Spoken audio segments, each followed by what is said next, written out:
the ganks from Elise and Renekton. Yeah, now koqmaw, what does he pick for Haru?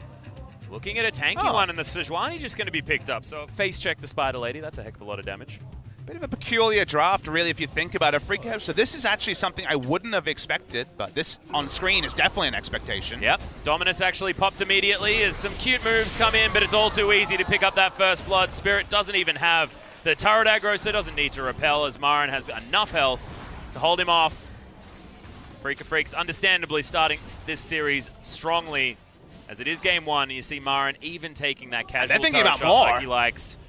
Yeah, that flash actually comes in. Winter's Wrath doesn't do quite enough here, but it is going to be the follow-up kill as Haru grabs that one back. Teleport is going to be invested, and that's just a flat-out failed dive from the Freaka Freak. Unhindered as far as this bottom lane turret is concerned, and Tucson has to get the heck out of the way, but another dive comes in. No wallop to come down as there's the repel, gets out of the way of the Gnar, and now Spirit will have an extra auto attack, but not going to be able to follow far enough onto QUALIFER. Threaded volley. There's a creep wave, though. There it is, the last one.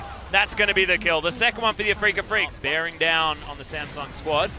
Not quite there in time as Haru, koqmaw can't quite figure out where they want to go. Spirit's going to be caught up, immediately destroyed, but no, the repel comes down. It is going to be enough with the poison, though, as Kramer has to flash. That is a huge flash to be down this early on. The tower not even going to fall as Samsung get one pick. She has to. She has to because she doesn't have the global. Atlas is down bot lane. Yeah, Ruler actually going for the dive, but the Weaver's Wall is going to come in. There's the flash. Ruler going to struggle, has to use the flash to get himself out, gets out of the way of that seismic shove, and now koqmaw, he's in trouble. Might need to try and get that CC happening, but look at this. Kuro is going to be able to lock down the kill. Marin just playing catch up, but look at this. Ruler in trouble. The double kill for Kuro, and this is why he was the MVP, equal with BDD. Sometimes these massive plays come out of the mid laner for the Freaka Freak. The Freaka Freaks, they're like, has it worked once? Yes, it has. Well, let's figure out how many ways we can do it, as there's the boot back onto Kuro. Couldn't get it across his own wall as Ruler now has to try and dodge these threaded volleys. They're going toe-to-toe, but that is not where you want to be as the little Tristana. Kuro just smashes him. You have an AD carry as strong as Kramer, and it's another comp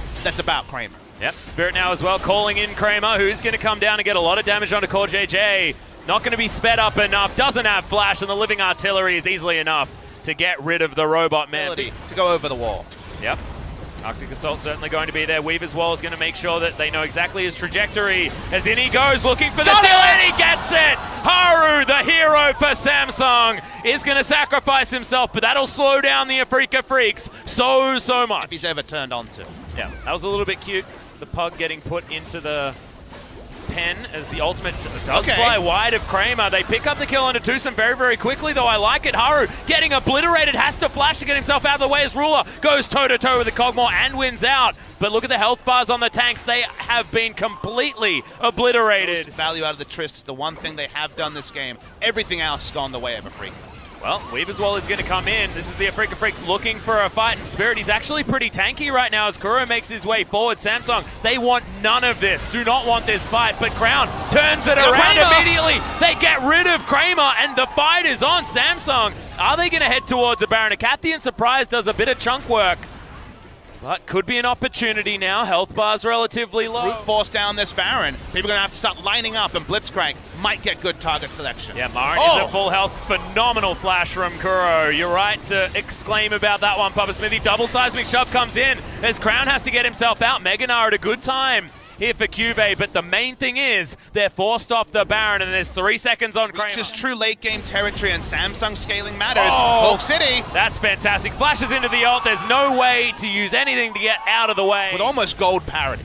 Yep, but they don't have their mid laner. Marin's going to make his way forward. Scrying Orb still available right now. Can Spirit do it? Oh, well, Kramer's actually looking for it. Rocket Grab does go in as they do throw out the Petrifying Gaze once again, but Kramer is doing so much damage in the front line. Flashing after Haru, picks up the kill. That's a triple almost instantly, and he's got full health. They'll get a Baron as well, and this is why you have to kill the Kogmaw. Yes, Samsung were able to ground the enemy jungler, but they ignored the fact that Kramer would just get all over them and take them down. Do exactly that with the help of these Baroned up minions. Ruler in trouble. Crown can't do anything with the range disadvantage. Turns on to Ruler for like an auto attack or two and shreds him in half. That's the inhibitor going into the turret. The Thunderdome's been set up by the Weaver's Wall. as the seismic shove doesn't quite get the joy onto Ruler, who rocket jumps his way out. He's getting some free shots onto Marin, but they're looking to try and turn it with the redemption. Wild Growth coming down to the Crocodile, but maybe he wanted to go forward there as QUALIFER just gets shredded by Kramer, who still wants more. Slowed down by the Frozen Mallet is the Snake Lady. The screen of the Kogmaw just ends up being free food for the Void Puppy. Kramer, he's even got so much health. Look at this. They're trying to get over the Weave as well, but they just can't do it. Crown has to flash. Can't get forward onto the Kogmaw now. He's actually looking for structures, but in goes Marin. Has to be a little bit careful as now Kramer, he's going to take up shop on the front line. Ruler has to be careful. Bioarcane Barrage will be up relatively soon as Kramer gets rid of the last inhibitor. Brought back in, and that's an aggressive opportunity. They want to end it here.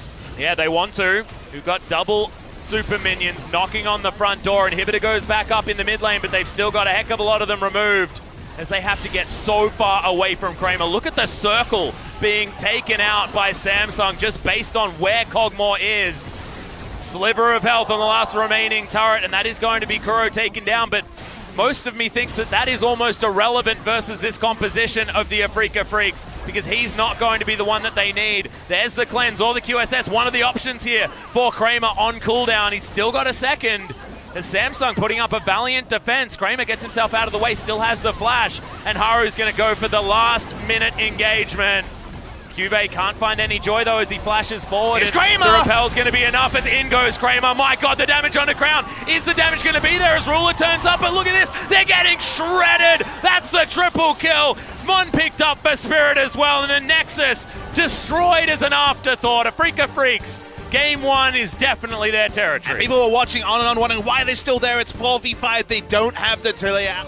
Welcome back, ladies and gentlemen, to the World's Qualifier for LCK. That is one hell of a lot of Kogmaw damage. I was looking forward to this, and it certainly delivered. That is half 100k worth of sweet, sweet Kogmaw damage. Who had a Targon's Brace for most of the game, Bob Smithy? You do feel bad for Lulu because she doesn't get to include the Ardent Sensor damage or the Pix damage.